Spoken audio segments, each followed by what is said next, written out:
Comedy reel star अंकुश कोलते एका बाजूला बुंदीचं टोपलं आणि हा भाऊ एवढा का असतोय काय माहिती, म्हणून व्हिडिओ शेवटपर्यंत नक्की बघा आणि व्हिडिओला लाईक फॉलो नक्की करा. रामकृष्ण हरी मित्रांनो, मी मंगेश सपकाळ. दुपारचे 2 वाजले होते. अश्विनी आणि मी पोहोचलो ऋतुजा सुमित यांच्या साखरपुड्याच्या कार्यक्रमाला. साखरपुड्याच्या ठिकाणी आलो तर ललिता मामी आधीच आलेल्या होत्या. पटापट गाडी पार्किंगला लावली आणि कार्यक्रमात एंट्री. लग्न असो की साखरपुडा, नवजवान तरुण मंडळी असतातच. ऋतुजा सुमित यांचा साखरपुडा सुरू झाला आणि मग आपला मोबाईल आपण काढला. आपला मोबाईलचा झूम किती करू शकतो हे आपण दाखवत होतो.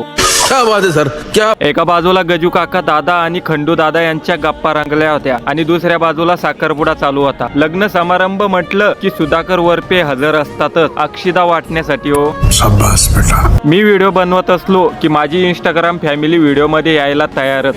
क्या बात है सर, क्या बात है. हा भाऊ बघा, बहुतेक निवडणुकीत उभं राहायचं प्लॅनिंग चालू आहे. सब क्या देखना पड़ रहा है. साखरपुडा असो की लग्न, फोटो काढायची धडपड सगळ्यांना. त्याचा आधी काढा, माझा आधी काढा, पूर्ण गोंधळ. भीष्मा भाऊ आणि हे भाऊ काय म्हणतात बघा. खंडू दादा योगेश दादा स्वयंपाक रूम जवळ होते. भीष्माला म्हटलं या दोघांचे फोटो काढ. नंतर मी आणि अश्विनीने सुद्धा फोटो काढून घेतले. ऋतुजा सुमित यांना पुढील वाटचालीत शुभेच्छा सुद्धा दिल्या. नवरीचे आई वडील भाऊ सगळ्यांनी फोटो काढले, पण या काही लोकांचा फोटो काढायला नंबरच लागत नव्हता.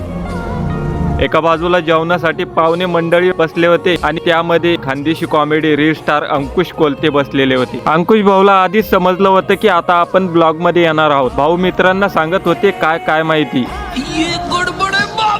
खंडू दादांनी मस्त डायलॉग मारला की सगळे पोट भरून हसत होते. पंक्तीमध्ये आलात की चोरून बुंदी खायची मजा वेगळीच असते. थोड्या वेळाने सगळे जण म्हणायला लागले की आपण अंकुश कोलते रील स्टार यांच्या सोबत एक सेल्फी, एक फोटो काढू. मग काय सगळ्यांनी फोटो काढून घेतला. व्हिडिओ काढता काढता भूक लागली, पोटात कावळे काव करायला लागले. चला म्हटलं जेवण करून घेऊया. कैसे लोग रहते हैं यार यहाँ. गजू काका कुठेही आले की गजू काकाची ऍक्शन आम्हाला लय आवडते. पाहुणे निघाले होते, पटापट त्यांचं सामान टाकून दिलं म्हणजे शिवदरीचे डबे. हो अश्विनी शोभा काकू यांना भूक लागलेली दिसते म्हणून त्या पळतच निघाल्या.